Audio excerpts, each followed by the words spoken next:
এখন দেশ পরিচালনা করছে পুরুষ না মহিলা? যেটাই হোক পুরুষ তো নাকি? আস্তে কথা, পুরুষ না মহিলা? এতদিন 16 বছর চালাইছে কারা? পুরা বুদ্ধি না অর্ধেক বুদ্ধি? সে বুদ্ধিকে হাঁটুর নিচে না হাঁটুর উপরে?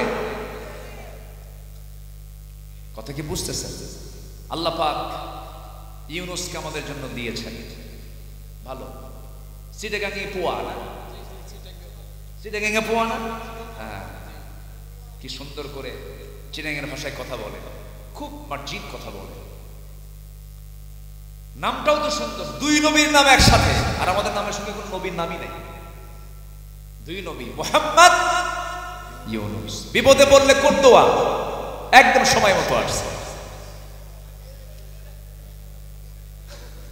কি বুঝতেছেন? বিপদের মুহূর্তে কি কোন দোয়া পড়তে হয়? ক্ষমতায় আসছে ওকে, আল্লাহ তুমি বিপদ থেকে বাঁচাও এই জাতিকে। জোরে বলি আল্লাহুম্মা আমিন। 1,80,000 রোহিঙ্গা মায়ানমার চলে যাচ্ছে, প্রসেস চলতেছে। সম্মানিত বন্ধুগণ, চীন সফরের সফলতা এসেছে। আমরা দিল্লি কেন্দ্রিক যাব না, আমরা দিল্লি কেন্দ্রিক ছিলাম না। আমরা দিল্লি চাই না ঢাকা চাই, দিল্লি না ঢাকা। আল্লাহ কবুল করুন। বাঘের লেজ হওয়ার চাইতে বিড়ালের মাথা হওয়া ভালো, ঠিক কি না? বাঘের লেজ, বাঘের কি লেজ, বিড়ালের মাথা। আমরা বিড়ালের মাথা হব, বাঘের লেজ হওয়ার দরকার। আল্লাহ কবুল করুন। আমরা নিজের পায়ে দাঁড়াবো, চলে উঠবো আপন শক্তিতে। সাহায্য চাইবো কার কাছে? আজ সাহায্য চাইবো কার কাছে? যারা দিল্লির প্রতি ভরসা করেছিল তারা ইতিহাসে আস্থা করে নিক্ষিপ্ত হয়ে গেছে। আমরা কারোর প্রতি ভরসা করবো না, আমাদের ভরসা কে? আল্লাহ তাআলা। ইমানদারের আচার আচরণ কেমন হবে? মুমিন জীবনের সৌন্দর্য কেমন হওয়া উচিত? নাম্বার 1 হলো, একটা ইমানদারের জীবনের সবচেয়ে বড় সৌন্দর্য হলো ইমানদারের জীবনে কখনো মিথ্যা কথা বলবে না। কিন্তু আজকে দুঃখজনক হলো, সত্য জাতিগত হিসাবে আমার দেশের মানুষ সত্য কথা বেশি বলে না, মিথ্যা কথা বেশি বলে। বলেন বলেন বলেন বলেন, মিথ্যা কথা বেশি বলে। বিশেষ করে দেখবেন কিছু কিছু ব্যবসায়ী আছে, দেখবেন ব্যবসার জায়গায় বসে গেছে, একটা সামান্য কাপড় বিক্রি করতে নিয়ে 3 বার মিথ্যা কথা বলে। আছে কি না? ব্যবসার কৌশল কি মিথ্যা কথা বলা নাকি? যেই কাজ করতে গেলে মিথ্যার আশ্রয় নিতে হবে, সেই কাজগুলো করা হারাম।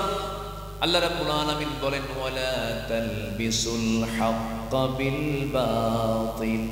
আল্লাহ আরেক জায়গায় বলছেন, ইত্তাকুল্লাহা ওয়া কুলু কাওলান সাদীদা ওয়া কুলু লিন-নাসি হুসনা। আল্লাহ রাব্বুল আলামিন আরেক জায়গায় বলছেন, ومن أحسن قولا ممن دعا إلى الله وعمل صالحا وقال إنني من المسلمين। জোরে বলুন আল্লাহু আকবার। ও ঈমানদারেরা, আমাকে ভয় করো, সোজা সাপটা কথা বলো, মিথ্যার আশ্রয় নিও না, সুন্দর করে কথা বলো। তার চাইতে উত্তম কথা কার হতে পারে যে মানুষকে আল্লাহর দিকে ডাকে এবং নিজে ভালো আমল করে এবং পরিচয় দেয় বাঙালি, বাংলাদেশি না মুসলমান? কি পরিচয় দেয় বলেন? মুসলমান। আমাদের 1 নম্বর পরিচয় হলো আমরা কি বলেন? হুয়া সাম্মাকুমুল মুসলিমিন। মুসলমান পরিচয় দেওয়া, এর চাইতে বড় পরিচয় আর পৃথিবীতে কিছুই হতে পারে না। এবং আখিরাতে বান্দাকে আল্লাহ পাক কাউন্ট করবেন, তুমি ইসলাম মেনেছো কতটুকু। ইসলাম মানলে তুমি মুসলিম, তুমি ইসলাম না মানলে মুসলিম নও।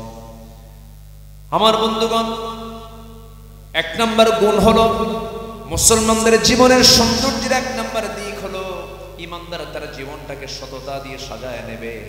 মাথা থেকে পা পর্যন্ত তার সব জায়গায় সত্য বিরাজ করবে, সততা বিরাজ করবে, ঠকবাজি চলবে না, চোখের মার পেছে মিথ্যা কথা বলবে না।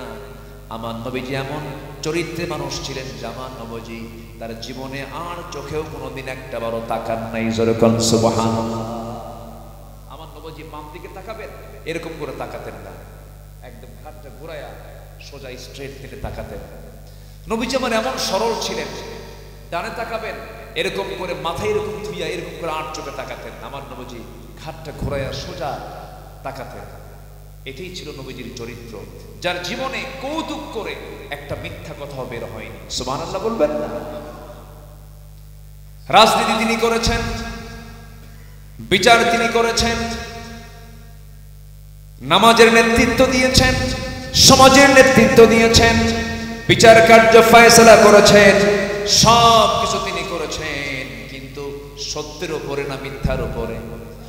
আজকে গোটা পৃথিবীতে অধিকাংশ জায়গায় যে রাজনীতির চর্চা চলছে, রাজনীতির চর্চা চলতেছে, এটা কি সত্যের উপরে ভিত্তি করে না মিথ্যার উপরে ভিত্তি করে? কিসের উপরে? মিথ্যার উপরে ভিত্তি করে রাজনীতি চলছে। সন্ত্রাস নির্ভর রাজনীতি চলছে, অস্ত্রের রাজনীতি চলছে, মানবতা বিবর্জিত রাজনীতি চলছে, ধোঁকাবাজি চলছে, প্রতারণা চলছে। আমার বন্ধুগণ, মানুষকে ঠকানোই যেন হয়ে গেছে যোগ্যতা। না না, আমার বন্ধুগণ, যারা সরলভাবে চলতেছে তাদেরকে আমরা বোকা বলি, তাদেরকে আমরা কি বলি? বোকা বলি। আমার বন্ধুগণ, পৃথিবীতে বোকা পরিচয় যদি কেউ দেয় তাও ভালো, কিন্তু আল্লাহর কাছে আমরা মিথ্যুক হয়ে উঠতে চাই না, আমরা সত্যবাদী হয়ে উঠতে চাই। আল্লাহর কাছে আমরা সত্যবাদীর কাতারে আমরা থাকতে চাই। এই জন্য আল্লাহ রাব্বুল আলামিন বলছেন, বান্দা, যখন তুমি কারোর সঙ্গে কথা বলবে, সত্যকে সামনে রেখে কথা বলবে, মিথ্যার কাছে যাবে না। আল্লাহ এটা রেজাল্ট স্বরূপ জানিয়ে দিচ্ছেন। সূরা হাসাবের ৭০ নম্বর আয়াতের পর ৭১ নম্বর আয়াতে বলছেন, কি সুন্দর করে বলছেন, ওয়াকুলু কাওলান সাদীদা। আয়াতের শেষে বলছেন, ইউসলিহ লাকুম আ'মালাকুম ওয়া ইয়াগফির লাকুম যুনুবাকুম ওয়া মান ইউতি'ইল্লাহা ওয়া রাসূলাহু ফাকাদ ফাযা ফাওজান আযীমা। সফলকে, কোরআনকে প্রশ্ন করুন, সফল তো সেই, কোরআন জানায় দিচ্ছেন সেই ব্যক্তি সফল যে ব্যক্তি কি করবে? সদা সত্য কথা বলবে। আল্লাহ বলছেন, তাহলে কি করব? আমি তার আমলনামার মধ্যে যদি কোনো ভুল ভাল থাকে, আমি আল্লাহ ইসলাহ করে দেব, সংশোধন করে দেব, এবং তার জীবনের অর্জিত যত গুনাহ করেছে সমস্ত গুনাহগুলোকে আমি আল্লাহ মাফ করে দেব। সুবহানাল্লাহ বলা যাবে? জোরে বলে সুবহানাল্লাহ।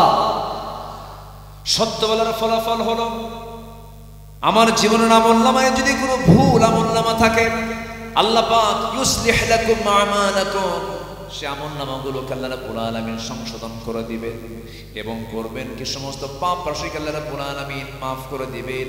এবং আল্লাহ পাক বলছেন, ওয়া মান ইউতি'ইল্লাহা ওয়া রাসূলাহু ফাকাদ ফাযা ফাওজান আযীমা।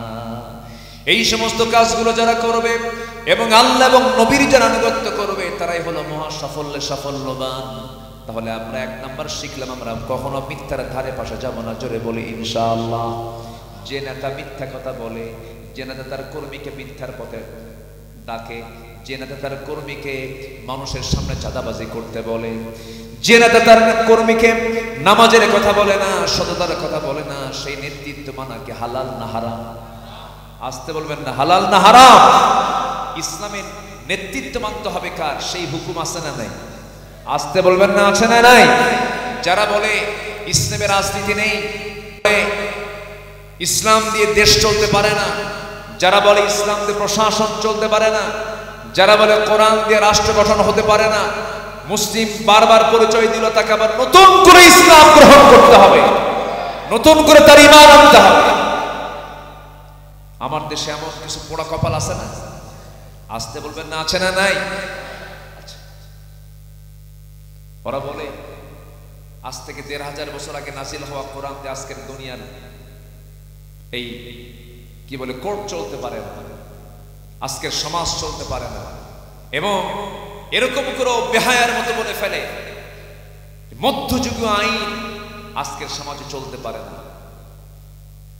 জেনার শাস্তি হলো তাকে দুনিয়া থেকে বিদায় করে দাও যদি বিবাহিত হয়।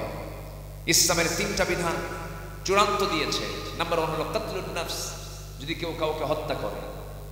আস-সাইয়িবুজ জানি, আস-সাইয়িবুজ জানি, জিনাকার যারা, কতলুন নফস যারা, নাম্বার 3 হলো দিন থেকে যারা বের হয়ে যাবে মুরতাদ। এই 3 শ্রেণীকে ইসলাম হত্যার অর্ডার দিয়েছে। সম্মানিত ভাইরা, এই জিনার বিরুদ্ধে আল্লাহ পাক যে আইনটা খাড়া করেছেন, অবশ্যই এটার কল্যাণ অকল্যাণ সবচেয়ে বেশি বুঝেন আমার আপনার চাইতে কে? আসতে বলবেন না কে? আল্লাহ বেশি বুঝেন।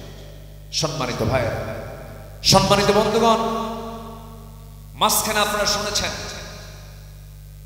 খুলনা অঞ্চলের মাগুরাতে আসিয়া নামের একটা মেয়েকে ধর্ষণ করা হয়েছে।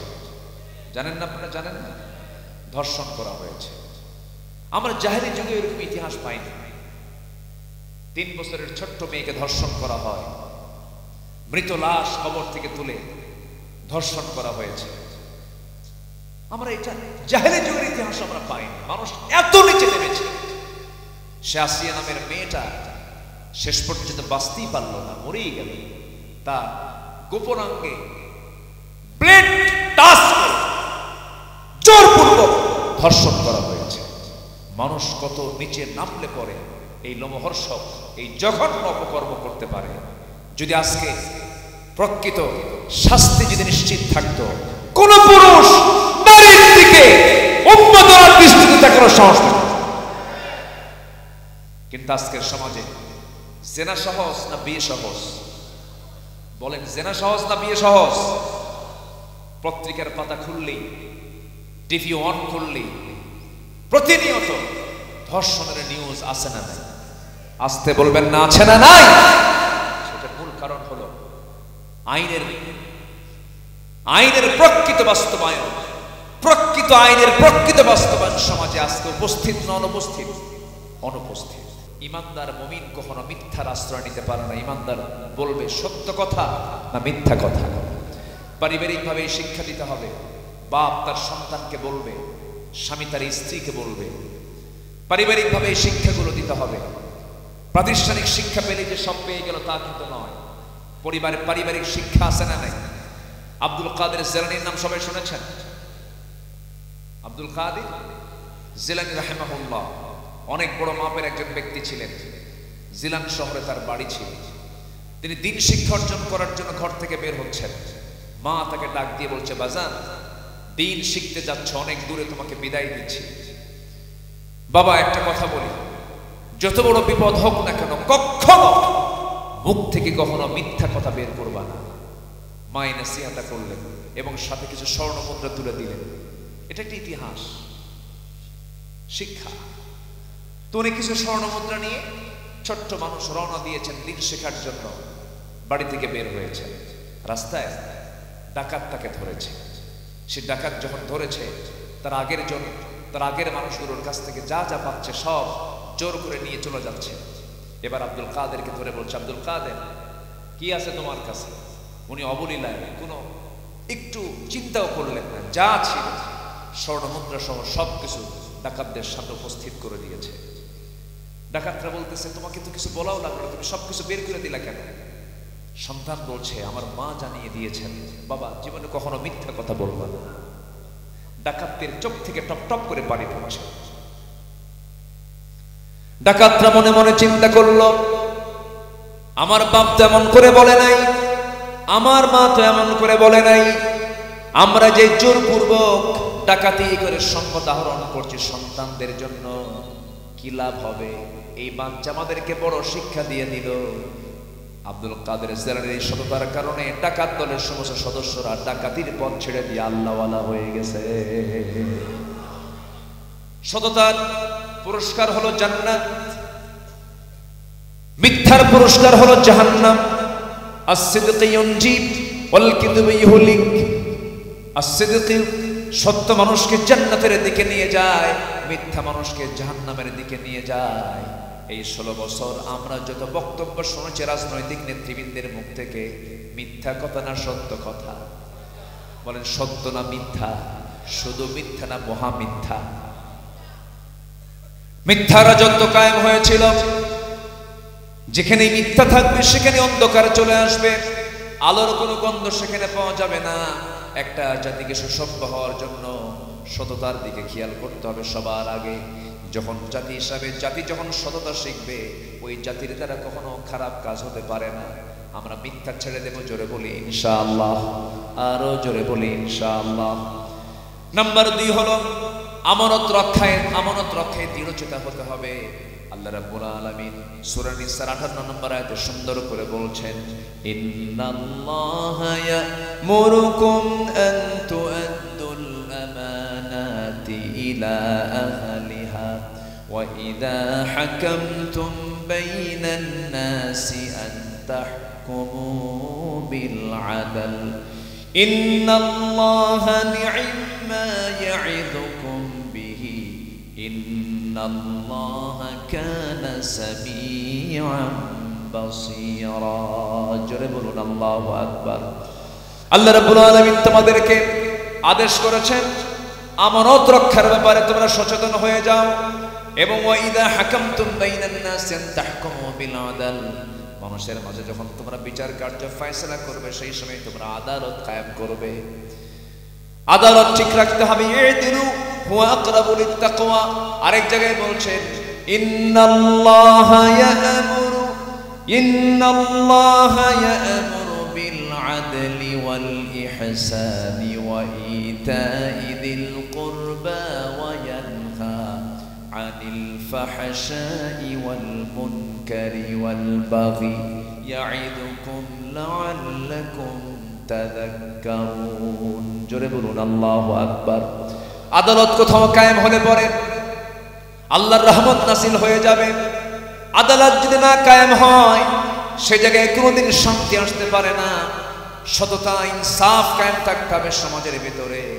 আইনটা সবার জন্য সমান হওয়া দরকার না সমান হওয়া দরকার? আইন সবার জন্য, আসতে বলুন, আইন সবার জন্য সমান। বিগত 16 বছরে যারা ক্ষমতার মস্তে ছিল, আইনকে সবার জন্য সমান ছিল নাকি? সবার জন্য সমান ছিল না।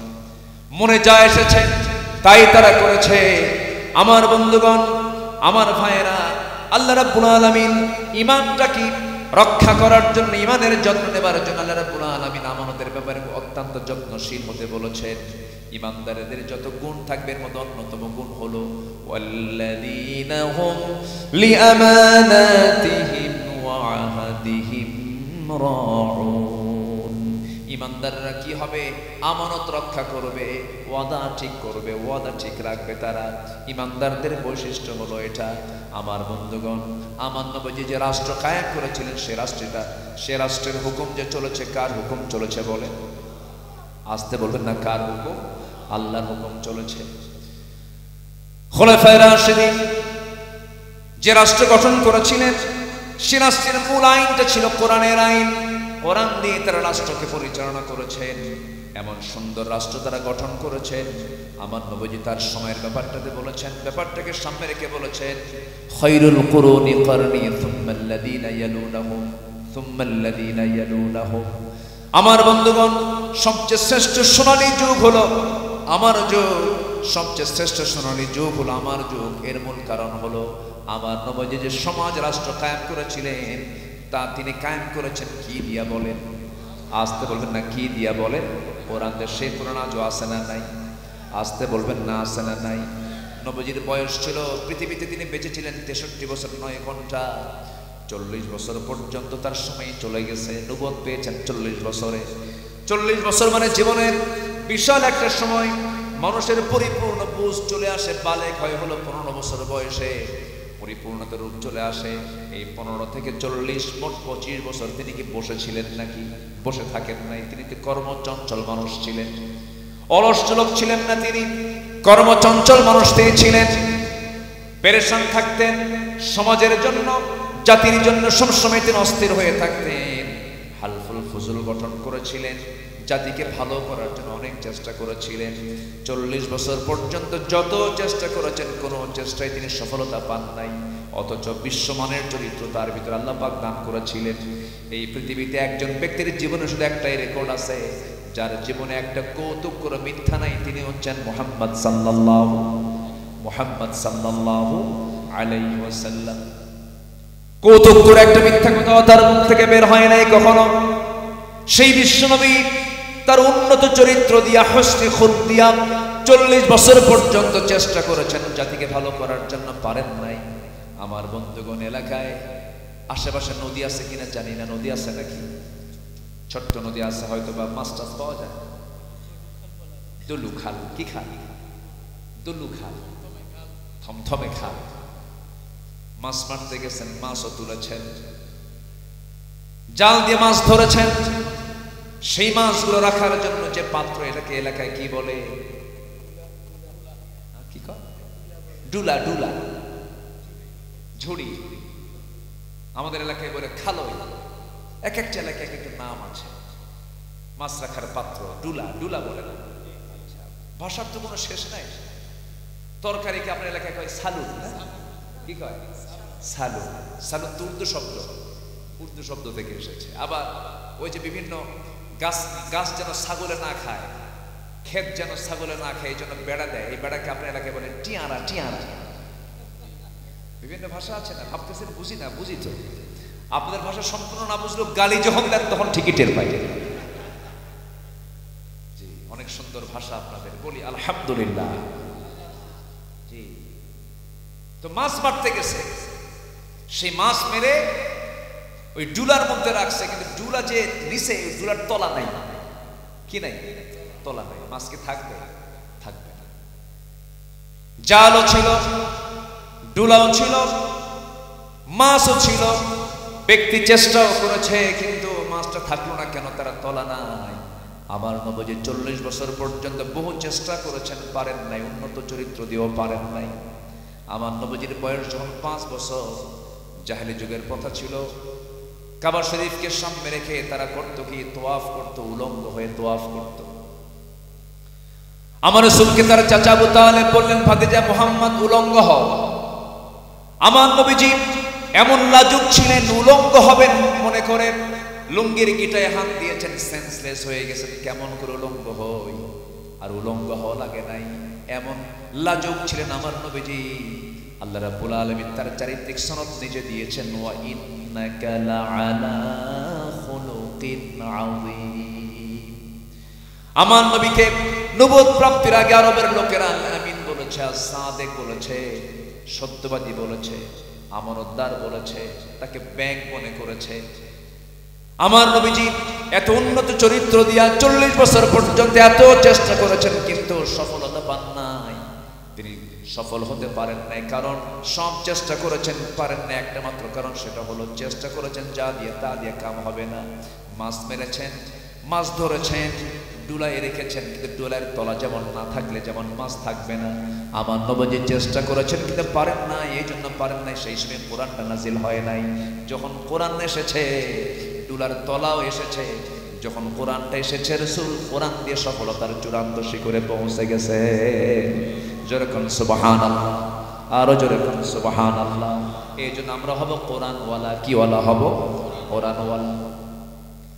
কোরআনওয়ালা আমাকে আপনাকে হতে হবে, আহলুল কোরআন হতে হবে। কোরআনকে জানতে হবে, কোরআনকে মানতে হবে, কোরআনকে সমাজে চালু করতে হবে, কোরআনকে গাইডলাইন বানাতে হবে, কোরআনকে সবার আগে জানার চেষ্টা করতে হবে, কোরআন ভিত্তিক সমাজ করতে হবে। কোরআন কিনা আমাদের সামনে এগোতে হবে। বিজয়টা দিয়ে দিবেন তিনি আমারকে। আসতে বলুন, তিনি আমারকে। আল্লাহ তাআলা আমানত রক্ষা আমরা করব। নাম্বার 2 চলে গেল।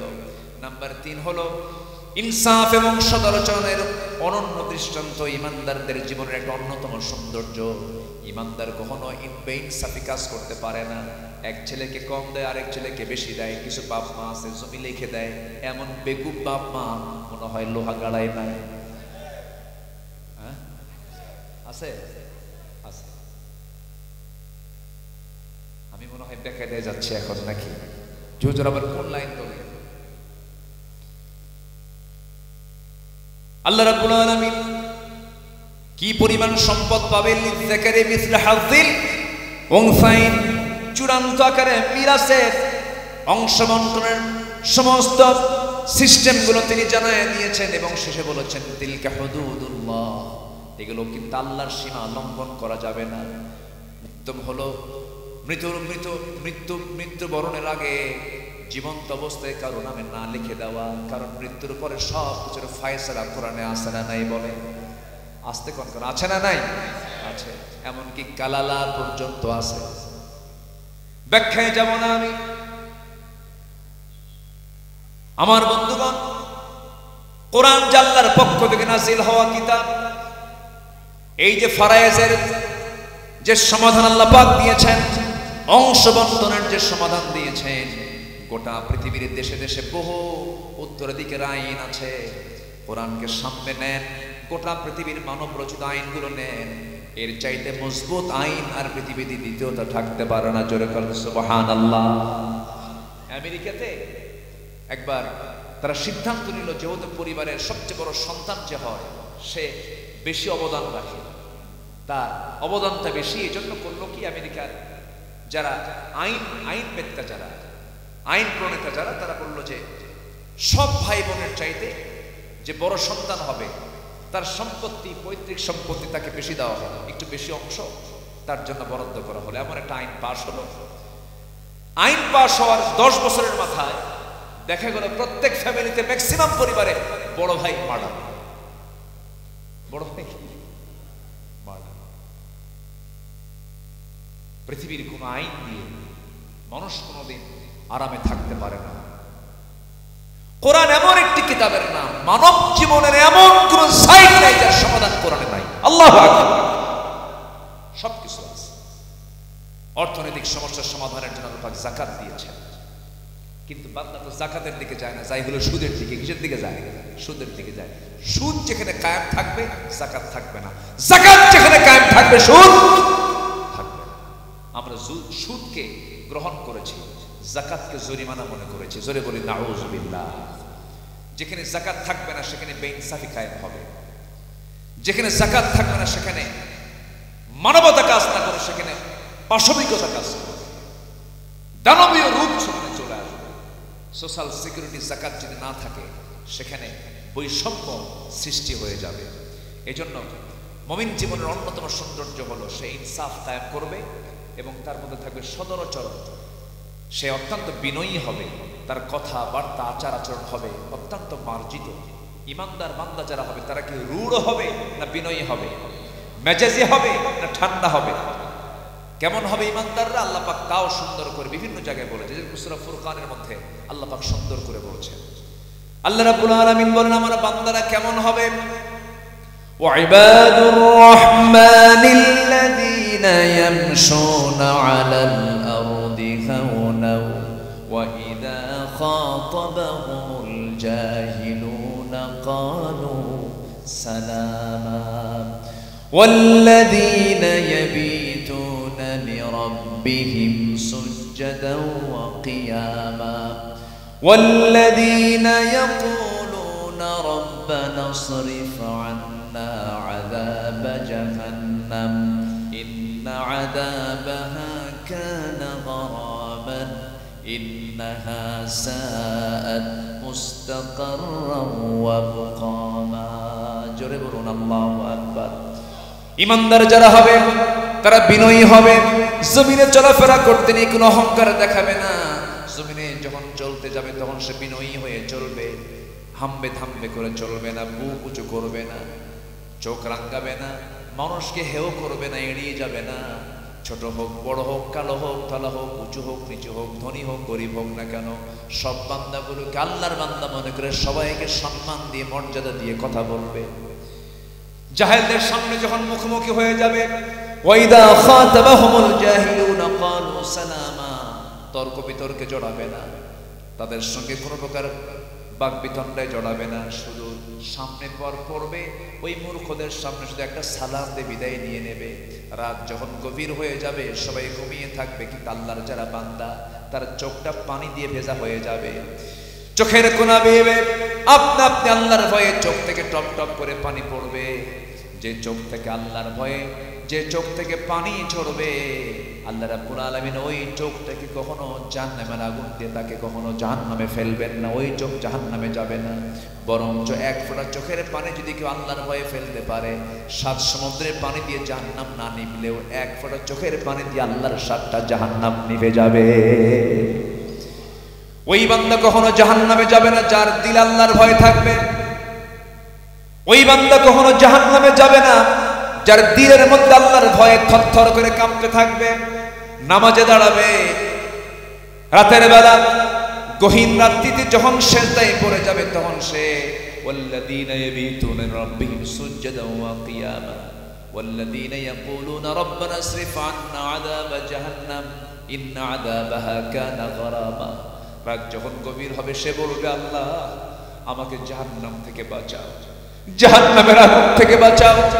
রোনাজারি করবে, কাঁদতে থাকবে। একটা কথা বিশ্বাস রাখবেন, যে ব্যক্তির মধ্যে কান্নার পরিমাণ বেশি সে কখনো উগ্র হতে পারে না, সে কখনো অহংকারী হতে পারে না। এই জন্য কাঁদতে যদি হয়, কান্নার দাম একমাত্র দিবেন আমার জন্য তিনি কে।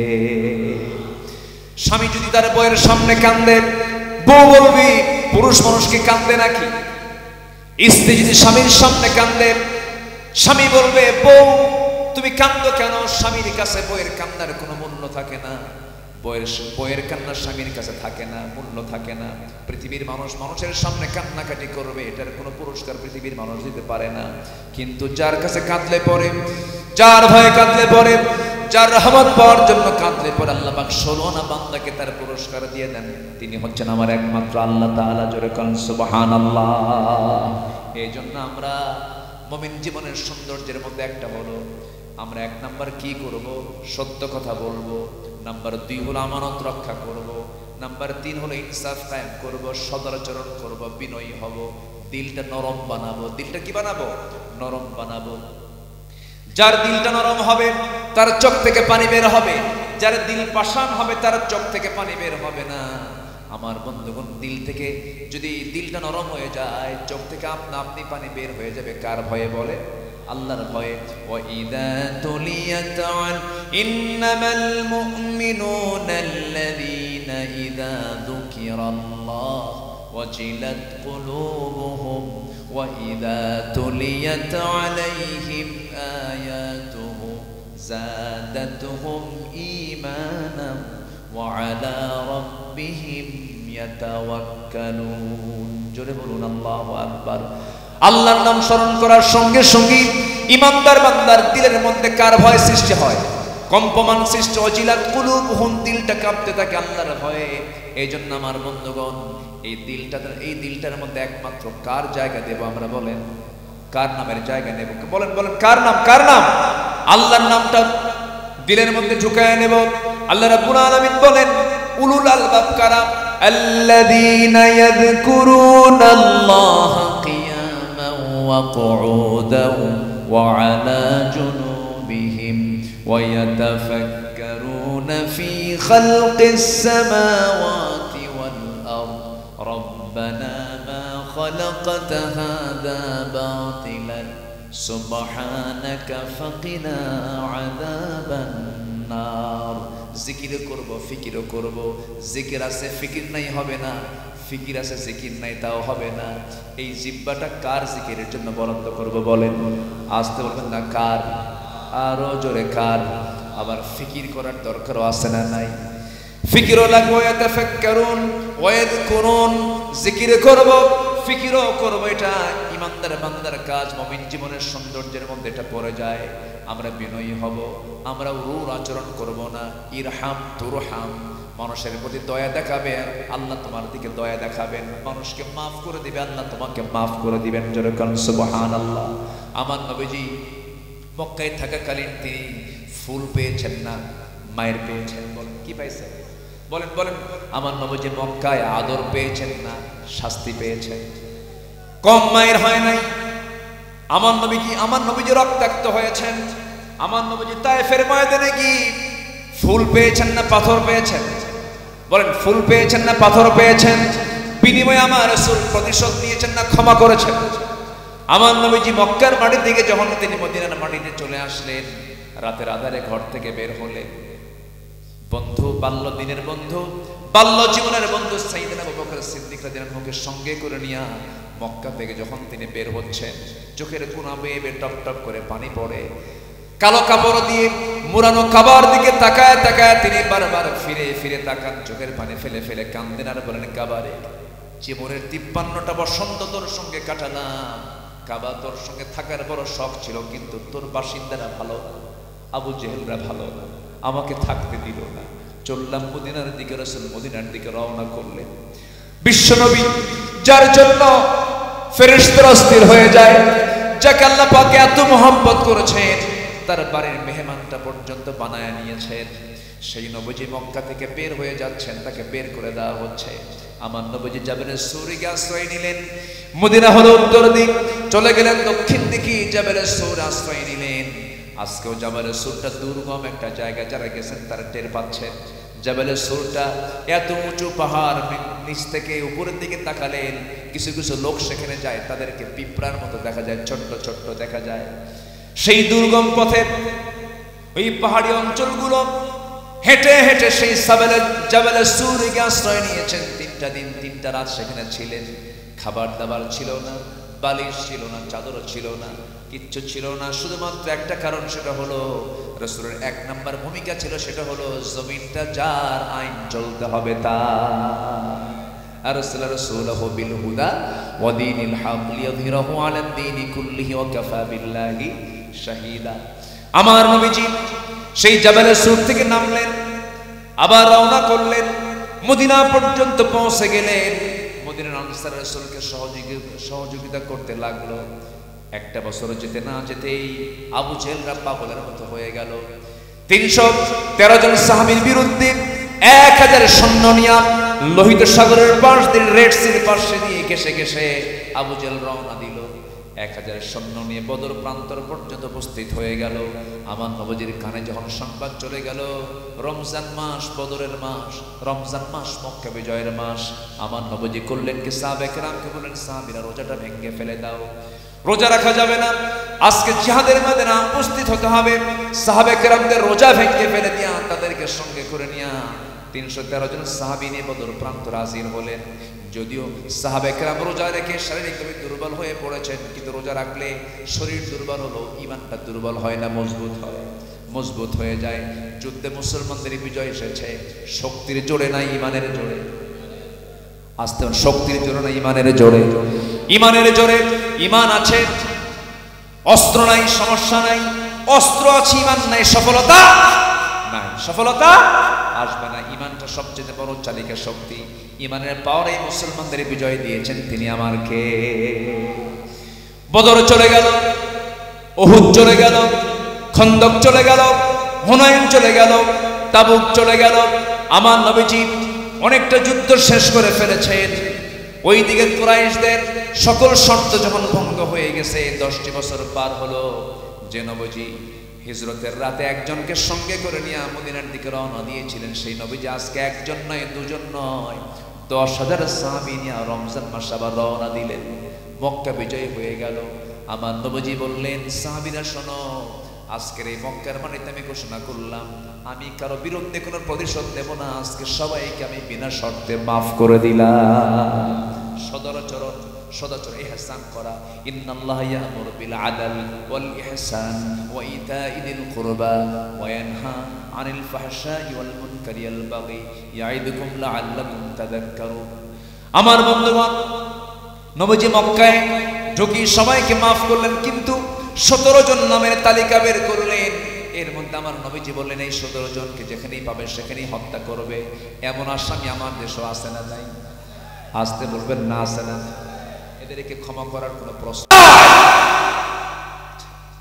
অনেক কিছু করেছে ওরা, অনেক কিছু করেছে। আত্মস্বীকৃত খুনি, নিজের হাতে খুন করেছে, জাতি দেখেছে, দেখে নাই? দেখে নাই? দেখে নাই? দেখেছে। আমার নবীজি বলে দিলেন, ইকরামাকে যেখানেই পাবে ধরো, ওয়াহশীকে যেখানেই পাবে ধরো। এরকম করে কিছু নামের তালিকা তিনি বলে ফেললেন। এদিকে ওয়াহশীর কানে যখন চলে গেছে কথাটা, ওয়াহশী কোনো মতো সবার চোখ আড়াল করে নবীর সামনে দাঁড়ায় গেছে।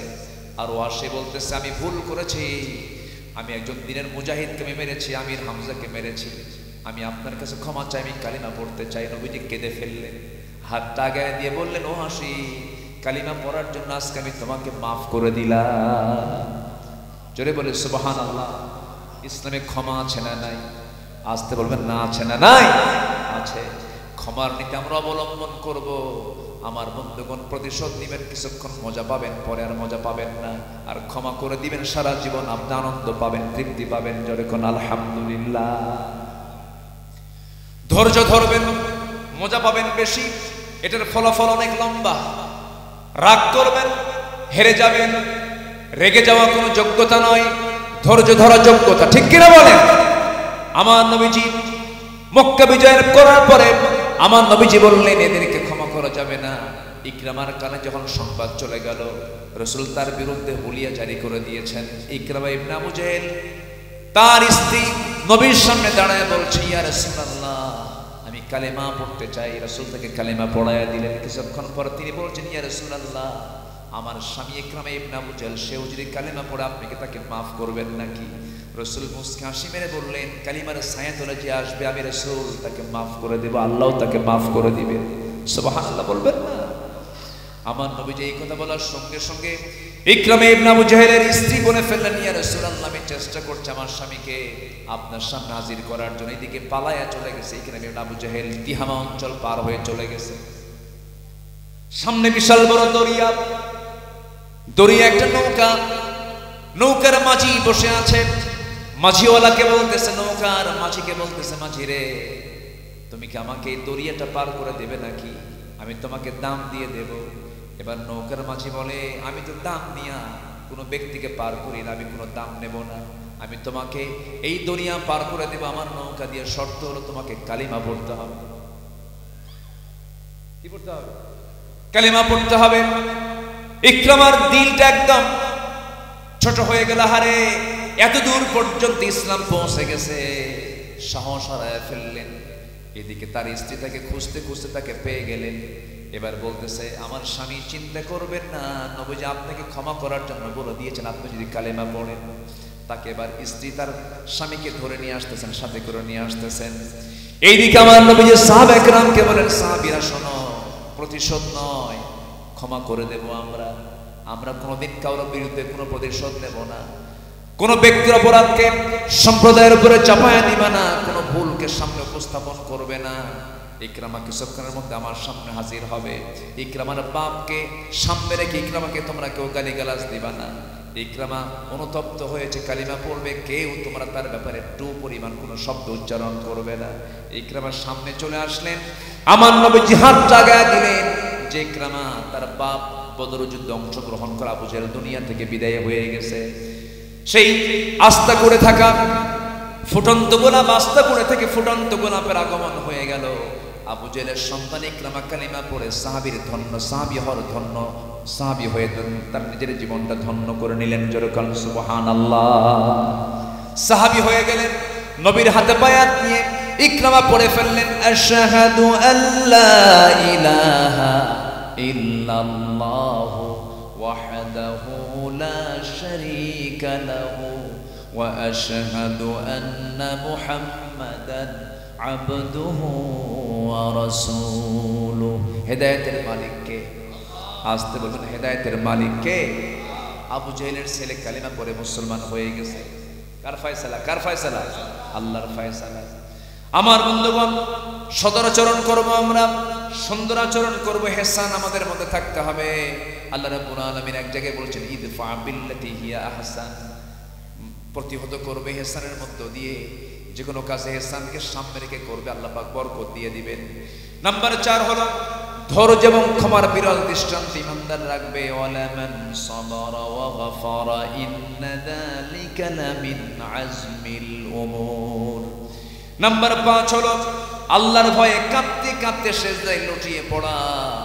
এটা মুমিন জীবনের সৌন্দর্য। আল্লাহ রাব্বুল আলামিন সুন্দর করে বলছেন, ওয়া ইয়াখিরুনা লিল আযকানি ইয়াবকুনা ওয়া ইয়াজিদুহুম খুশুআ। জোরে বলুন আল্লাহু আকবার। মুমিন জীবনের সৌন্দর্য হলো কাঁপতে কাঁপতে জমিনে লুটিয়ে পড়বে এবং তার বিনয় বৃদ্ধি করবে। আমার বন্ধুগণ, নাম্বার 6 হলো মুমিন একে অপরের প্রতি তারা বিনয়ের বাহু প্রসার করবে। আমাদের পারস্পরিক মহব্বত কম দরকার না, বাড়ানো দরকার। কমানো দরকার না বাড়ানো দরকার? আজকে গোটা দুনিয়াতে মুসলমানরা যদি পরস্পর যদি বিনয়ের বাহু যদি প্রশস্ত করত, আজকে ফিলিস্তিনের চিত্র এমনটা হতো না।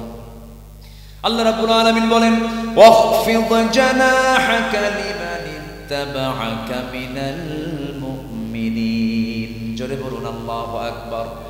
নাম্বার 7 হলো মুমিনরা শান্তি প্রতিষ্ঠাকারী, মুমিনরা কোথাও কখনো ফিতনা সৃষ্টি করবে না। ওয়া ইন তাইফাতানি মিনাল মুমিনিনা ফাতাতালু ফাআসলিহু বাইনাহুমা।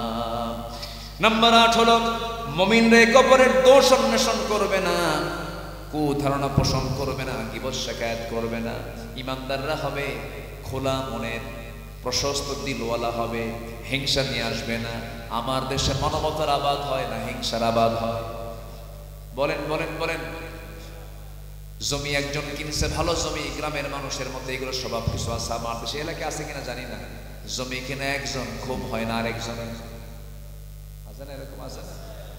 তো জমি কিনছে, জমি এই কেনার পরের দিন থেকে পাশের জমিগুলোর ঘুম হয় না, ফেলে মাথায় খেলে হাত দেয়া করে, হাই রে কামটা হলো কি, কামটা হলো, টেনশন। এটা কি কি উদারতাই না হিংসা? উদারতাই না হিংসা? হিংসা। গ্রামের ভিতরে একটা ছেলে একটু ভালো রেজাল্ট করেছে, হয়তো ব্যবসা ভালো করে, ভালো টাকা পয়সা কামাই করে, অথবা ভালো একটা চাকরি করে, অথবা ভালো কিছু একটা পোস্টে আছে, আরেকজনের এরকম হয় না। আছে না এরকম? আছে না? আছে। এরকম চিন্তা যদি কারোর মধ্যে লালন হয়, ভাবতে হবে মানে ইমানের ক্যান্সার ঢুকছে। কিসের ক্যান্সার ঢুকছে? ইমানের ক্যান্সার। হিংসা হলো ইমানের ক্যান্সার। হিংসা কি বলেন? ইমানের ক্যান্সার। কারো উন্নতি দেখে যদি আপনার না ভালো লাগে, ভাবতে হবে আপনার ইমানের মধ্যে কি ঢুকছে? ক্যান্সার ঢুকছে। ইমানদার কেমন হবে? একজন ভালো চলে, আমার প্রতিবেশী ভালো চলে, ইমানদার বলবে আল্লাহ তুমি তাকে ভালো কিছু দিয়েছ, আল্লাহ তুমি আমাকে ভালো কিছু দিয়ে দাও, আল্লাহ তুমি তার উন্নতি দেওয়ার সাথে সাথে আমারও উন্নতি দিয়ে দাও। তার জন্য আপনি দোয়া করবেন, বরং ভালো দোয়া করবেন। আল্লাহ এটাই চান বান্দার ভিতর থেকে এমন চরিত্র দেখতে। এটা মুমিন জীবনের সৌন্দর্যের একটা অংশ। আল্লাহ রাব্বুল আলামিন বলেন, ইয়া আইয়ুহাল্লাযীনা আমানু ইজতানিবু কাসীরাম মিনায-যন্ন ইন্না বা'দায-যন্নি ইসমুন ওয়া লা তাজাসসু ওয়া লা ইয়াগতাব বা'দুকুম বা'দা আইয়ুহিব্বু আহাদুকুম আন ইয়াকুলা লাহমা আখিহি মাইতান ফাকারিহতুহু ওয়াত্তাকুল্লাহ ইন্নাল্লাহা তাওয়াবুর রহিম। জোরে বলুন আল্লাহু আকবার। সূরাতুল হুজুরাত আল্লাহ রাব্বুল আলামিন 12 নম্বর আয়াতে কুধারণা থেকে বান্দাকে বাঁচার জন্য বলেছেন, গীবত থেকে বাঁচার জন্য বলেছেন, গীবত করতে যেও না। আজকের সমাজে গীবত আছে না নাই?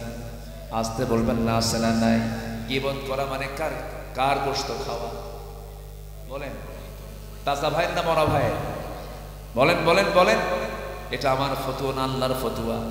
আব্দুল্লাহর কথা না আল্লাহর কথা? আল্লাহর কথা।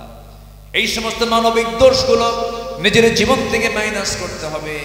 অবৈধ লোভ কামনা করা যাবে না, অবৈধ লোভ থাকা যাবে না। বৈধ লোভ হতে পারে, আল্লাহ পাক বান্দার মধ্যে কিছু লোভ দিয়েছেন, সেটা অবৈধ হওয়া যাবে না। কারণ বান্দার বৈশিষ্ট্য রাসূল নিজে বলেছেন, লাউ আন্না লিবনি আদম ওয়াদিয়াম মিন যাহাবিন আও ওয়াদিয়ান ফালাইয়ামলাফাহু ইল্লা তুরাব। আদম সন্তানকে যদি মাঠ ভর্তি একটা স্বর্ণের স্তূপ দেওয়া হয়, যদি বলা হয় তুমি কি এতে সন্তুষ্ট নাকি, সে বলবে আমার যদি আরেকটা মাঠ ভর্তি স্বর্ণের স্তূপ থাকতো তবে না ভালো হতো। ফালাইয়ামলাফাহু ইল্লা তুরাব। তার সকল চাহিদা মিটবে তার মুখে মাটি পড়লে পরে। বান্দার চাহিদার কোনো শেষ নাই, কিন্তু অবৈধ চাহিদা হওয়া যাবে না, অবৈধ লোভ থাকা যাবে না। লোভ থাকতেই পারে, কামনা বাসনা থাকতেই পারে। নারীর প্রতি পুরুষের টান আছে না নাই? যে পুরুষের মহিলার প্রতি টান নাই, সে কি পুরুষ? টান আছে না নাই? টান থাকতেই হবে, টান না থাকলে পরে তো হবে না।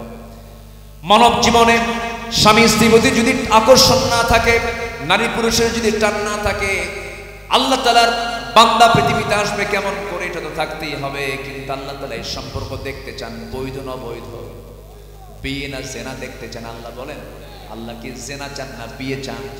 বিয়ে চান, বিয়েটা করে নাও। এই কামনাটা বৈধ কামনা। বিয়ের মধ্য দিয়ে সম্পর্ক বড়, এটাতে রহমত থাকবে। মাওয়াদ্দাতাম ওয়া রাহমা, মাওয়াদ্দাতাম ওয়া রাহমা, স্বামী স্ত্রীর যে সম্পর্ক এটা হচ্ছে মাওয়াদ্দাতাম ওয়া রাহমা, ভালোবাসা আছে যেখানে, সেখানে রহমত আছে সেখানে। কিন্তু বিয়া বহির্ভূত যে সম্পর্ক, গাছের গোড়ায় গোড়ায়, রাস্তার চিপায় চিপায়, কক্সবাজারের সি বিচের কি সামনে সিটে বৈশা, কোনো পরিচয় নাই, কেবলামুখী হইয়া মুরাকাবা মুশাহাদায় বসে, কি আসেন এরকম আসেন? আচ্ছা, এগুলো কি বৈধ না অবৈধ? বলেন বৈধ না অবৈধ? আল্লাহ পাক এটাকে দেখতে চান নাই। আল্লাহ বলছেন ইজাব কবুল হয়ে যাক, সাক্ষী হাসিল করো, বিয়েটা হয়ে যাক, সামাজিক স্বীকৃতি নিয়ে নাও।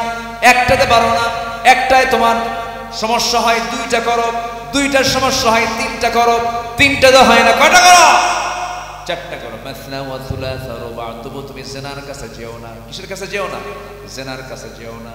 আমার বন্ধুগণ, আমার ভাইয়েরা, অবৈধ কোনো কামনা করা যাবে না। বৈধ কামনা আপনি করবেন, কোনো সমস্যা নাই। আল্লাহ পাক বান্দাকে আকর্ষণটা দিয়েছেন, যুয়িনা লিন-নাসি হুব্বুশ শাহাওয়াতি মিনান নিসা ওয়াল বানিনা ওয়াল কানাতিরিল মুকান্তারাতি মিনাদ যাহাবি ওয়াল ফিদ্দাতি ওয়াল খাইলিল মুসাওওয়ামা ওয়াল আন'আমি ওয়াল হারথ যালিকা মাতাউল হায়াতুদ দুনিয়া ওয়াল্লাহু ইনদাহু হুসনুল মাআব। জোরে বলুন আল্লাহু আকবার। মানুষের জন্য আকর্ষণীয় করে দেওয়া হয়েছে 6টা জিনিসকে। এক নম্বর হলো নারী। এক নম্বর কি? নারী। কিন্তু এই যে আকর্ষণ করে দেওয়া হয়েছে নারীর জন্য, পুরুষ, পুরুষের জন্য নারী, এই আকর্ষণটা দিয়েছেন কে? আসতে বলবেন না, কে দিয়েছেন? আদম আলাইহিস সালাম দুনিয়ার মাটিতে পড়লেন, হাওয়াকে না দেখতে পেয়ে তিনি অস্থির হয়ে গেলেন। জান্নাতে একা থাকেন, তিনি চাইলেন কাকে বলেন? হাওয়াকে চাইলেন। আল্লাহ হাওয়াকে দিয়ে দিলেন, দুজনে জান্নাতের মধ্যে থাকলেন। আমার বন্ধুগণ, হাওয়া পাগল আদমের জন্য, আদম হাওয়ার জন্য পাগল। এই মোহাব্বত, এই ভালোবাসা যিনি দিয়েছেন তিনি আমার কে? কিন্তু সেটা হতে হবে নিজের বউ না পরের বউ? ভালো করে কম, হ্যাঁ, এটা যেন মনে থাকে, অন্যের বউ না। কিন্তু এখন সমাজে নিজের বইয়ের দিকে আকর্ষণ বেশি না অন্যের বইয়ের দিকে আকর্ষণ বেশি? আকাম বুকাম এখন কমছে না বাড়ছে? বাড়ছে। আমার ভাইয়েরা, এই সমস্ত অপকর্মের সঙ্গে আমরা জড়িত হতে পারি না। নিজের জীবনের, ইমানদারদের জীবনের সৌন্দর্য হলো অবৈধ কামনা থাকা যাবে না, দোষ অন্বেষণ করা যাবে না, অপরের দোষ অন্বেষণ করা যাবে না। নাম্বার 9 হলো মুমিন জীবনের সৌন্দর্য হলো অসহায় অভাবীদের পাশে দাঁড়াতে হবে। ওয়ায়ুতঈমুনা আত-তুআমা আলা হুব্বিহি মিসকিনান ওয়া ইয়াতীমান ওয়া আসীরা। জোরে বলুন আল্লাহু আকবার। ঈমানদার যারা, তারা মিসকিন, এতিম এবং বন্দীদের খাদ্য দান করবে, তাদের পাশে দাঁড়ায়া যাবে। নাম্বার 10 হলো সৎকর্মী, তাকওয়ায় তারা পরস্পরের সাহায্য করবে। তাআওয়ানু আলাল বিররি ওয়াত তাকওয়া ওয়া লা তাআওয়ানু আলাল ইসমি ওয়াল উদওয়ান ওয়াত্তাকুল্লাহ ইন্নাল্লাহা শাদীদুল ইকাব। জোরে বলুন আল্লাহু আকবার।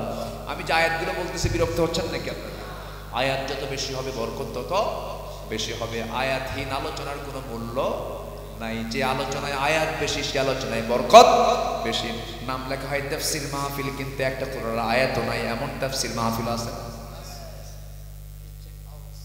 আছে না? আছে না? আমার বন্ধুগণ, আমি তো মনে করি একটা তাফসীর মাহফিলে 2 ঘন্টা যদি আলোচনা হয়, তার মধ্যে মিনিমাম 30 থেকে 40টা আয়াত আসা উচিত, কয়েকটা হাদিস আসা উচিত। এটা হচ্ছে আলোচনার মূল রস, মূল প্রাণ, এটা ঠিক কিনা? আসা দরকার। এই জন্য শ্রোতা উন্নত হলে পরে আলোচনা এমনি উন্নত হয়ে যায়। আমার দেশের কিছু শ্রোতাও আছে, বেজুদ মার্কা আছে, কিছু আছে না? হুজুর কি ওয়াজ করে শুধু আরবি কয়, বাংলা কয় না। কোরআন কি বাংলা না আরবি বলেন তো? কোরআন তো আরবি।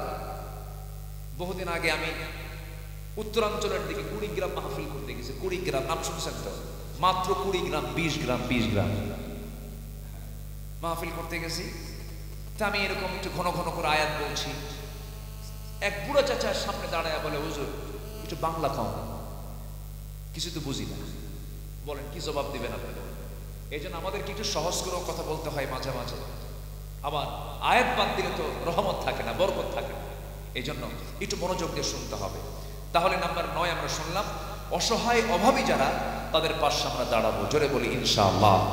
যেরকম আমালাকুম লা তুকাতিলুনা ফি সাবিলিল্লাহ ওয়াল মুস্তাদআফিনা মিনার রিজালি ওয়ান নিসা ওয়াল ফিলদান, ওই যে ফিলিস্তিনগুলো অসহায় হয়ে পড়ে আছে, ওরা মামলা দিচ্ছে আল্লাহর আদালতে, আল্লাহ 200 কোটি মুসলমান আর আমরা না খেয়ে আছি, কেউ আমাদের পাশে দাঁড়ায় না, আল্লাহ তোমার আদালতে মামলা দিলাম, জামিন নেবেন কেমনে? অনেক বড় দায়বদ্ধতা আমাদের, অনেক বড় দায়িত্ব আমাদের আছে না নয়?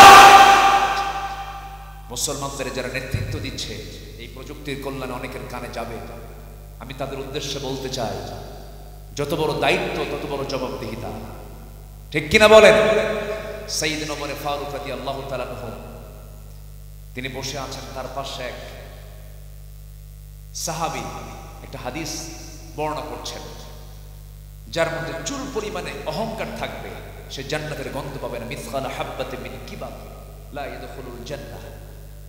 শোনা মাত্রই তিনি সামনে লাফ মেরে জমিনে লুটিয়ে পড়লেন, গোটা শরীরটা তিনি ধুলায় মলিন করলেন আর কাঁদতেছেন পাগলের মতো করে। আর আল্লাহকে বলছেন, আল্লাহ আমার মতো গুনাহগার বান্দার দুনিয়াতে কেউ নাই। মানুষ আমাকে খলিফা বলে, মানুষ আমাকে শাসক বলে, কিন্তু আমি তেমন যোগ্যতা রাখি না। আল্লাহ আমার তো মনে হয় এই জগতে তুমি যত বান্দা পৃথিবীতে পাঠিয়েছ এবং সামনে যত বান্দা আসবে, প্রত্যেক বান্দাকে যদি তুমি আল্লাহ সবাইকে যদি জান্নাত দিয়ে যদি একজনকে জাহান্নাম দিয়ে দাও, আমার মনে হয় সে একজন বান্দা জাহান্নামী হবে, তার নাম হলো ওমর। আমার ভাইয়েরা, আমার বন্ধুগণ, কি চেতনা তাদের মধ্যে লালন হয়েছে, কি জবাবদিহিতার অনুভূতি তাদের মধ্যে জাগ্রত হয়েছে। আমার বন্ধুগণ, আমার নবীজির কাছে এক সাহাবী ছিলেন, সেই সাহাবীর কাছে আমার নবীজি মুনাফিকদের তালিকা রেখে দিয়েছিলেন, তার নাম হলো হুযায়ফা। সাইয়েদনা ওমর ফারুক মাঝে মাঝে সেই সাহাবীর কাছে গিয়ে পাশে গিয়ে বসতেন আর ডুকরে ডুকরে কাঁদতেন আর বলতেন, হুযায়ফা দেখো তো তোমার কাছে রাসূল যে মুনাফিকদের তালিকা রেখেছেন, দেখো তো ওর মধ্যে ওমরের নামটা আছে নাকি, দেখো তো আমার নামটা আছে নাকি। সাহাবীকে দেখে বলতেন, ভাই ওমর আপনার কথা কেন বলেন? ওমর ফিল জান্নাহ, রাসূল তো বলে দিয়েছেন। 10 জন জান্নাতি সাহাবীর নাম তো রাসূল বলে দিয়েছেন। ওমর ফারুক বলেন, ভাই রে রাসূল যদিও বলেন, কিন্তু আমার সন্দেহ লাগে ওমর বুঝি মুনাফিক হয়ে গেছে। আমার বন্ধুগণ, এই যে অসহায় মুসলমানগুলোর পাশে আজকে কেউ নাই, প্রশ্নের জবাব দিতে হবে কার আদালতে? আসতে বলবেন না, কার আদালতে? আমার বন্ধুগণ, বাপ হারাইছে, মা হারাইছে, ছোট্ট বাচ্চা রাস্তা একা একা হাঁটতেছে, চুলায় খাবার নাই, ফিডার খায় বাচ্চা, দুধও নাই, কিচ্ছু নাই, মরুর বালুগুলো চাটতে চাটতে দুনিয়া থেকে সন্তান বিদায় হয়ে যেতেছে। অবলা জন্তু কুকুর এসে পাহারা দিচ্ছে বাচ্চাগুলোকে।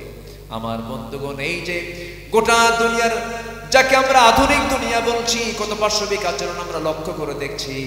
আমার বন্ধুগণ, আজকের এই সমস্ত চিত্র দেখে মনে হয় আল্লাহ, আমরা সবাই মিলে দোয়া করি, আল্লাহ তুমি আমার এই বর্তমান দুনিয়াতে 180 কোটি মুসলমানের দুনিয়ায় একটা ওমর তুমি আল্লাহ পাঠায় দাও। জোরে বলি আমিন, আরো জোরে আমিন, আরো জোরে আমিন। আমার বন্ধুগণ, নাম্বার 11 হলো ইমানদারদের জীবনের সৌন্দর্য হলো তারা কি করবে? আত্মীয় স্বজনের হক তারা আদায় করবে। দেখবেন আজকের সমাজে কিন্তু নেই আত্মীয় স্বজনদের সঙ্গে সম্পর্ক ভালো না, দূরবর্তী লোকজনের সঙ্গে সম্পর্ক ভালো, নিজের বাবাকে বাপ বলে ডাকে না, কিন্তু শ্বশুরের সঙ্গে সম্পর্ক ঠিকই আছে। আমি কি ভুল বলছি নাকি? শ্বশুরের সঙ্গে পরামর্শ 16 আনা করে কিন্তু নিজের বাবার সঙ্গে কথা বলে, নিজের ভাইয়ের সঙ্গে সম্পর্ক নাই, ধর্মের ভাই বানাইছে, ধর্মের বোন বানাইছে। আমার বন্ধুগণ, আল্লাহ রাব্বুল আলামিন বলছেন, না না, ওয়া আতিদাল কুরবা হাক্কাহু ওয়াল মিসকিনা ওয়া ইবনাস সাবিল ওয়া লা তুবাযযির তাবযীরা। জোরে বলুন আল্লাহু আকবার।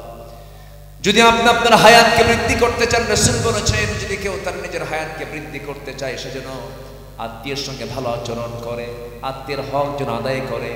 যে ভাই তার ছোট বোনকে দেখবে, যে ভাই তার ভাইকে দেখবে, যে ভাই তার আত্মীয় স্বজনকে দেখবে, যদি খেয়াল করে, আল্লাহ তার দিকে খেয়াল করে তার হায়াতটাকে লম্বা বানায়া দেন। সুবহানাল্লাহ বলবেন না? জোরে বলে সুবহানাল্লাহ। নাম্বার 12 হলো মানুষের সঙ্গে সুন্দর ব্যবহার করা, সুন্দর আচরণ করা। আপনি যদি কাউকে কিছু নাও দিতে পারেন, একটা মুস্কি হাসিও যদি দেন, একটা মুস্কি হাসিও সাদকা বলে আল্লাহ পাক গণ্য করে নেবেন। কাউকে যদি কিছু নাও দিতে পারেন, মুস্কি একটা হাসি মেরে দিবেন। কিছু কিছু লোক আছে দেখবেন হাসেও না কান্দেও না, ওদের বউরা মনে মনে কয় এটা মরবে কোন দিন। এরকম কিছু লোক আছে না নাই বলেন তো? হাসেও না কান্দেও না, মানে ওর চেহারার দিকে তাকালে মানে রুচি যা ছিল রুচি হেরে যায়। এরকম কিছু লোক আছে না নাই বলেন তো? আচ্ছা, মুখটা হাস্যোজ্জ্বল রাখা উচিত, এটাও একটা সাদকা। এটা কি সাদকা? আমার নবীজির পেটে খাবার ছিল না, কিন্তু গোটা মুখটা ছিল হাস্যোজ্জ্বল ভরা, হাস্যোজ্জ্বলে ভরা ছিল। নবীজি না খেয়ে থেকেছেন, কিন্তু চেহারা দিকে কেউ টের পেত না নবীজি না খেয়ে আছেন। আমার নবীজির চেহারার ছিল হাসি হাসি ভাব। রসুলকে দেখলে বলে ক্ষুধায় থাকা সাহাবীদের ক্ষুধা পর্যন্ত নিবারণ হয়ে যেত। আমার বন্ধুগণ, সেই নবীর আমরা উম্মত, আমরা সুন্দর ব্যবহার করব, সুন্দর আচরণ করব। আবার কিছু কিছু লোক আছে বাইরে ফেরেশতার মতো, কিন্তু বউয়ের সামনে খুব খারাপ আচরণ করে। এমন কিছু স্বামী আছে না নাই? বাইরে দেখে মনে হয় সুবিশাপ, কিন্তু এইদিকে বাড়ির মধ্যে সে হচ্ছে জঘন্য মানুষ, আছে না নাই? রাসূল বললেন বাইরে ভালো থাকার চাইতে ভিতরে ভালো থাকো। যে বান্দা তার বউয়ের কাছে ভালো, সেই বান্দা আল্লাহর কাছে ভালো। যে বান্দি তার স্বামীর কাছে ভালো, সেই বান্দি আমার আল্লাহর কাছে ভালো। জোরে বলো সুবহানাল্লাহ। বউকে পিটানো তো সুন্নতে মুআক্কাদা। এরকম কিছু স্বামী কিন্তু আছে, আছে না নাই বলেন তো? আছে, বউকে মারে। গায়ের শক্তি বেশি তো, পুরুষের গায়ের শক্তি বেশি না নারীর গায়ে শক্তি বেশি? বলেন বলেন বলেন। বাহ্যিকভাবে কাদের গায়ে শক্তি আল্লাহ বেশি দিয়েছেন? বউকে মারার জন্য। বউকে মারার জন্য শক্তি বেশি দিয়েছেন না? মারবেন কেন? সে তো এমনিতে সে দুর্বল, সে তো তার শারীরিকভাবেই সে দুর্বল। দুর্বল কি সবল কি মারতে পারে না? মারবেন কেন? মারার কোনো সিস্টেম ইসলামে নাই, মারা যাবে না। রাসূল কি কোনো স্ত্রীর গায়ে হাত দিয়েছেন? আস্তে আস্তে। আমার নবীজি কোনো স্ত্রীর গায়ে হাত দিয়েছেন? আপনি কেন হাত দিবেন? আপনি কেন মারবেন? উচিত না, কখনো এই কাজ করতে যাবেন না। হাত তুলবেন না, তাকে বুঝাবেন, তাকে বলবেন। বউ যদি নামাজ না পড়ে বুঝায়া বলবেন। বুঝানোর পরও কাম হয় না, তখন কি করবেন বলেন? ওয়াইদুহুম, ঠিক আছে, ওয়াজও করতেছেন, কাম হচ্ছে না, ওয়াজ তো হয়ে গেছে, বুঝাচ্ছেন, কাম সারছে, দেখছেন আবার বাইরের লাইনে গেলেন।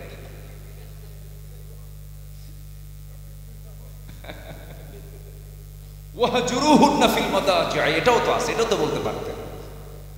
বিছানা পৃথক করে দেন না। মারতে যাবেন, মারার ক্ষেত্রে কন্ডিশন আছে। নাকে মারা যাবে না, কপালে মারা যাবে না, চুলে হাত দেওয়া যাবে না, বুকে মারা যাবে না। মারবেন কই? জায়গায় তো নেই, কেমনে মারবেন?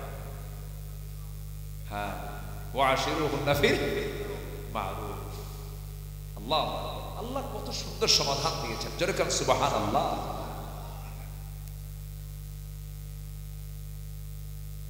সুন্দর করে বলবেন, বউ আমার, একই ছাদের নিচে থাকি, আমিও মরে যাব, তুমিও মরে যাবে। আমার যৌবন তোমার কাছে, তোমার যৌবনটা আমার কাছে। এই যৌবনটা নিয়ে আমরা জান্নাতের মধ্যে খেলতে চাই, একই জান্নাতে ঢুকতে চাই। আসো নামাজটা পড়ি। তুমি মুসল্লি হও, আমি ইমাম হয়ে দাঁড়ালাম, তুমি নামাজের জন্য আমার সামনে আমার পিছনে দাঁড়ায় যাও। এই নামাজ নিয়ে আমরা একসঙ্গে জান্নাতে চলে যাব। সুন্দর করে বুঝান, বলেন। কিন্তু স্বামী যদি বিড়ি খায়, ও কি করবে? বিড়ি খাওয়ার স্বামী আছে না নাই?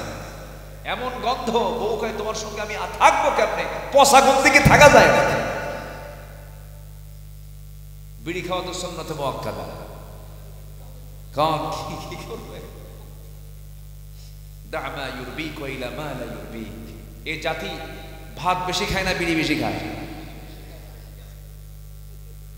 বলেন, ভাত বেশি খায় না বিড়ি বেশি খায়? বিড়ি বেশি খায়। এত বিড়ি খায়, একটা শেষ, ওটা শেষ না হতে ওর বাঁচায়। যে সিয়াম আপনাকে মিথ্যা থেকে বাঁচায় না, এটা তো কোনো সিয়াম হলো না, শুধু না খেয়ে থাকা হলো।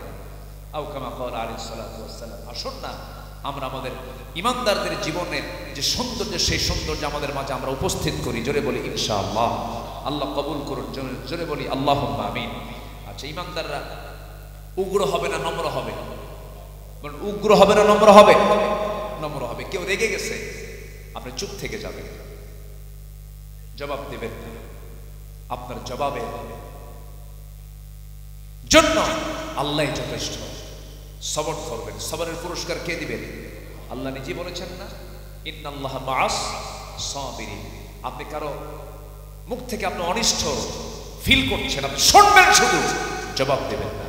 জবাব দিয়ে দিবেন কে? জবাব কে দিবেন? আল্লাহ দিবেন। সর্বশেষ হলো দুঃসময় এবং সুসময় কাকে স্মরণ করা বলেন তো? কাকে স্মরণ করা এবং ধৈর্যের পরিচয় দিতে হবে, মানুষকে মাফ করে দিতে হবে। আল্লাহ রাব্বুল আলামিন বলেন, আল্লাযীনা ইউনফিকুনা ফিস সাররাই ওয়াদ দাররাই ওয়াল কাযিমিনাল গায়য ওয়াল আফিনা আনিন নাস ওয়াল্লাহু ইউহিব্বুল মুহসিনিন। জোরে বলুন আল্লাহু আকবার। আল্লাহর পথে যারা সচ্ছল অবস্থায় অসচ্ছল অবস্থায় সুখে দুঃখে যারা খরচ করে এবং রাগকে যারা নিয়ন্ত্রণ করে, ওয়াল আফিনা আনিন নাস, এবং মানুষকে যারা মাফ করে দেয়, আল্লাহ বলছে ওই সমস্ত মুহসিন বান্দাদেরকে আমি আল্লাহ চরম চরম ভালোবাসি। জোরে বলি সুবহানাল্লাহ। এই সমস্ত গুণে গুণান্বিত হওয়ার তৌফিক আল্লাহ পাক আমাদেরকে দান করুন।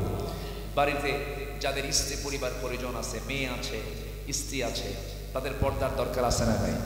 কিসের পর্দা? দরজার পর্দা, জানালার পর্দা, রূপালী পর্দা, কি পর্দা কর? গায়ের পর্দা। কিসের পর্দা? দেহের পর্দা। দরকার আছে না নাই বলেন তো? আচ্ছা, পর পুরুষ থেকে নিজের স্ত্রীকে রক্ষা করবেন, পর পুরুষের নজর থেকে নিজের মেয়েকে রক্ষা করবেন। এগুলো দায়িত্ব আমাকে আপনাকে আল্লাহ পাক দিয়েছেন। আল্লাহ এই প্রত্যেক পরিবারের মা বোনদেরকে কমপ্লিট 1 নম্বর পর্দা অবলম্বন করার তৌফিক তুমি আল্লাহ দিয়ে দাও। 1 নম্বর পর্দা তাকে বলে, শুধু বোরকা পরলে পর্দা হয় না, শুধু বোরকা পরলে পর্দা হয় না। পর্দা 1 নম্বর তাকে বলে যে নিকটতম আত্মীয় স্বজন থেকে তারা যারা নিজেকে হেফাজত করে, যেরকম খালাতো ভাই, মামাতো ভাই, ফুফাতো ভাই। দেখা করা জায়েজ? আস্তে কয়, দেখা করা জায়েজ নাই, দেখা করা জায়েজ নাই, দেখা করা যাবে না। শুধু খালাম্মার বাড়িতে ঘন ঘন আসে আর শুধু সালাম দেয়, খালাম্মা আসসালামু আলাইকুম, খালাম্মা আসসালাম, মানে খালাতো বোন একটা আছে, ওর মতলব ভালো ভালো না। এই জন্য খালাম্মাকে সতর্ক থাকতে হবে যে ও এত ঘন ঘন সালাম দেয় কেন, এর মতলবটা ভালো না, এটা খেয়াল করতে হবে। এরপরে নিজের স্ত্রীকে একাকী কোথাও পাঠাবেন না। যদি পাঠান, সাথে একজন পুরুষকে সাথে দিয়ে দিবেন। যদি বড় ছেলে থেকে সাথে দিয়ে দিবেন। মেয়েরা চাকরানি নয়, মেয়েরা হচ্ছে রাজরানী। মেয়েরা কোথাও বের হলে একা যাবে না, সাথে একজন চাকর থাকবে। সাথে কি চাকর থাকবে? পুরুষ হলো চাকর। কাদের চাকর বলেন? হ্যাঁ, মহিলাদের চাকর কারা? পুরুষ। কিন্তু মেয়েরা বললো যে না, আমরা চাকর পুরুষদেরকে হতে দেব না। ওরা যদি চাকর হয় আমরা হব চাকরানি। আমরা কি হব? চাকরানি। ওরা যদি চাকর হয় আমরা কি হব? চাকরানি। মানে পদোন্নতি চাইলো না ওরা, মানে পদ থেকে নিচের দিকে ডিমোশন চাইলো। আল্লাহ ওদেরকে রাজনীতি বানায় দিয়েছেন, রাজনীতি থেকে কি হয়ে গেল? চাকরি। চাকরি ধরলো গিয়ে কিসের? রিসিপশনে চাকরি। রিসিপশন, কর্পোরেট অফিসের রিসেপশনে চাকরি একটা মেয়েকে দেওয়া হলো। সুন্দরী দেখে একটা মেয়েকে দিল বসায়া, মাথার চুল ছেড়ে দিল, ঠোঁট আঁকায়া নিল, কপাল আঁকায়া নিল, ঠোঁটে লিপস্টিক, কপালে আশকারা মাস্কারা, চোখে টোকে কত কি লাগায়া 3 পিস পরে বসে গেল রিসেপশনে। যখন কোনো ক্লায়েন্ট যখন আসে, চট করে আস্তে করে দাঁড়ায়, আসসালামু আলাইকুম, এই আসে না নাই বলেন তো? আছে। এই যে আপনি ডিসপ্লে এগুলো করছেন, এগুলো কি হালাল না হারাম? এগুলো হালাল না হারাম? আবার দেখবেন মার্কেটিং এ মেয়েরা চলে যায়, মার্কেট করবে পুরুষ না মহিলা? বলেন বলেন, কে করবে মার্কেট? বলেন। মার্কেটিং এর দায়িত্ব কার? যদি কোনো মহিলার সাথে যেতে চায়, স্বামীর সাথে নিয়ে যাবে, ছেলেকে সাথে নিয়ে যাবে, ভাইকে সাথে নিয়ে যাবে, কোনো সমস্যা। তবে গার্লফ্রেন্ডকে নিয়ে গেলেও সমস্যা। আসতে করে হালাল সম্পর্ক নাকি? হালাল না হারাম? হারাম, হারাম সম্পর্ক, এটা করা যাবে না। কিছু কিছু মহিলা আছে স্বামীকে ধমক মেরে থুয়ে চলে যায়। স্বামীকে বলে তুমি কি মার্কেট বোঝো? কিছু তুমি কিছু বুঝো? মার্কেট নতুন শাড়ি আসছে, কালেকশন আসছে, আমি চলে গেলাম মার্কেটে। স্বামী কয়ে যে বাচ্চা 1.5 বছর, এটাকে দেখবে কি? তুমি দেখো, তুমি দুধ খাওয়াও। স্বামীকে উল্টা দায়িত্ব দিয়ে চলে গেছে মার্কেটে ঢং ঢং করে। মাথার চুল নাই, মাথার চুলটা খোলা, ওড়না নাই, বুকের ওড়না নাই, 3 পিস পরে, হাই হিল একখান লাগায়া, ভ্যানিটি একখান ব্যাগ নিয়া ছুটে চলেছে একদম ঝাঁঝালো সেন্ট লাগায়া, কি সেন্ট লাগায়া? ঝাঁঝালো সেন্ট লাগায়া একদম 27 অংশে রমজানের শেষ দশকে কি খুঁজতে হবে বলেন? কি খুঁজতে হবে আমাদের? আল্লাহ বলছেন 27 রমজানের শেষ দশকে কদর খোঁজো। আর আমার দেশে রমজানের শেষ দশকে রাতের বেলা মার্কেটে পুরুষ বেশি না মহিলা বেশি? কি খুঁজতে যায়? কদর খুঁজতে যায়। কদর খুঁজতে যায়, চলে যায় মার্কেটে, দোকানদারের সামনে গিয়ে ঠ্যাঙের উপরে ঠ্যাং তুলে দিয়ে দোকানদারকে লক্ষ্য করে বলে, ভাইয়া একটা শাড়ি দেখানো যাবে কি? এত সুন্দর তার বাচন ভঙ্গি, কি সুন্দর তার শব্দ চয়ন। দোকানদার এমন সুন্দর একখান হাসা শুইনা আর মুস্কি একখান হাসি দেখা পাগলা হয়ে গেছে। দোকানদার আবার ওইদিকে কম না, শাড়ি একখান বের করে নিজের গায়ে লটকা দিয়ে বলে, আপা এই শাড়ি কিন্তু আপনার দারুণ মানাবে। ওটা আরেক বদমাইশ। এই আছে না নয়? এই নোংরামি মা বোনদেরকে করতে দেওয়ার কোনো সুযোগ দেওয়া যাবে না। আমরা সতর্ক থাকবো, জোরে বলি ইনশাআল্লাহ। বউকে যদি আপনি ছেড়ে দেন, যে কোনো মুহূর্তে বউ হাতছাড়া হয়ে যেতে পারে। কি আসতে কন কেন? হাতছাড়া হয় না? হাতছাড়া হচ্ছে না? চলে যায় না? চলে যায়। এই জন্য খুব সতর্ক থাকবো আমরা। আমাকে আপনাকে এই দায়িত্ব আল্লাহ পাক দিয়েছেন। আর রিজালু কাওয়ামুনা আলান নিসা, আল্লাহ পাক এই দায়িত্ব আমাকে আপনাকে দিয়েছেন। আমরা তাদের পরিচালনা করব, তারা আমাদের পরিচালনা করবে না। এখন দেশ পরিচালনা করছে পুরুষ না মহিলা? যেটাই হোক, পুরুষ তো নাকি? আসতে কন, পুরুষ না মহিলা? এতদিন 16 বছর চালাইছে কারা? পুরা বুদ্ধি না অর্ধেক বুদ্ধি? সে বুদ্ধি কি হাঁটুর নিচে না হাঁটুর উপরে? কথা কি বুঝতেছেন? আল্লাহ পাক ইউনুসকে আমাদের জন্য দিয়েছেন ভালো। চিটাগাঙে পোয়া না? চিটাগাঙে পোয়া না? হ্যাঁ, কি সুন্দর করে চিটাগাঙের ভাষায় কথা বলে, খুব মার্জিত কথা বলে। নামটাও তো সুন্দর, 2 নবীর নাম একসাথে। আর আমাদের নামের সঙ্গে কোনো নবীর নামই নেই। 2 নবী, মুহাম্মদ, ইউনুস। বিপদে পড়লে কোন দোয়া? একদম সময় মতো আসছে। কি বুঝতেছেন? বিপদের মুহূর্তে কি কোন দোয়া পড়তে হয়? ক্ষমতায় আসছে ওকে, আল্লাহ তুমি বিপদ থেকে বাঁচাও এই জাতিকে। জোরে বলি আল্লাহুম্মা আমিন। 1,80,000 রোহিঙ্গা মায়ানমার চলে যাচ্ছে, প্রসেস চলতেছে। সম্মানিত বন্ধুগণ, চীন সফরের সফলতা এসেছে। আমরা দিল্লি কেন্দ্রিক যাব না, আমরা দিল্লি কেন্দ্রিক ছিলাম না। আমরা দিল্লি চাই না, ঢাকা চাই, দিল্লি না ঢাকা। আল্লাহ কবুল করুন। বাঘের লেজ হওয়ার চাইতে বিড়ালের মাথা হওয়া ভালো, ঠিক কি না? বাঘের লেজ, বাঘের কি লেজ, বিড়ালের মাথা। আমরা বিড়ালের মাথা হব, বাঘের লেজ হওয়ার দরকার। আল্লাহ কবুল করুন। আমরা নিজের পায়ে দাঁড়াবো, চলে উঠবো আপন শক্তিতে। সাহায্য চাইবো কার কাছে? আজ সাহায্য চাইবো কার কাছে? যারা দিল্লির প্রতি ভরসা করেছিল তারা ইতিহাসে আস্থা করে নিক্ষিপ্ত হয়ে গেছে। আমরা কারোর প্রতি ভরসা করবো না, আমাদের ভরসাকে আল্লাহ তাআলা। আল্লাহ আমাকে আপনাকে কবুল করুন, জোরে বলে আমিন। মুজাম্মেল ভাই দেখে ফেলছে আপনাকে, আসেন, চলে আসেন। আল্লাহু আকবার। আমি আপনার আশেপাশে চলে আসছি, আসেন, সামনে আসেন না, আসেন। আমরা আল্লাহর কাছে যাব।